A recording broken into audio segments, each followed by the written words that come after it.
Три ключевые ошибки, что ты сделал неправильный выбор при поступлении после 9 или 11 класса. Первое. Ты пошел поступать туда, куда идет весь твой класс, все твои подружки, куда просто, я не знаю, идет вся толпа, туда и ты. Второе. Спустя 5 лет ты просто не знаешь, что будет. Ты не знаешь, будешь ли ты работать по этой специальности, выйдешь ли ты оттуда с дипломом, будет ли у тебя желание продолжать развиваться по карьерной лестнице. И третье. Ты не живешь классную, активную студенческую жизнь, которую должен, потому что у вас на учебе очень много скучной теории, постоянно много домашек, и ты просто вообще не живешь.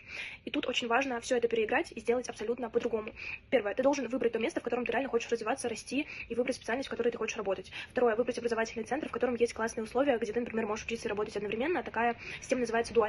Там уже ребята с первого курса учатся и работают сразу и получают реальную заработную плату. И, оказывается, так могут сделать абсолютно все, просто не все знают об этом. И третье, тебе очень важно понимать, что после окончания обучения ты можешь выйти либо просто с дипломом, либо с дипломом и с реальным трудовым стажем от 2 до 4 лет, с реальной заработной платой, с крутыми навыками и опытом. Поэтому рассмотри вариант дуальной программы обучения в этом центре и приходи в ссылку в шапке профиля за всей информацией.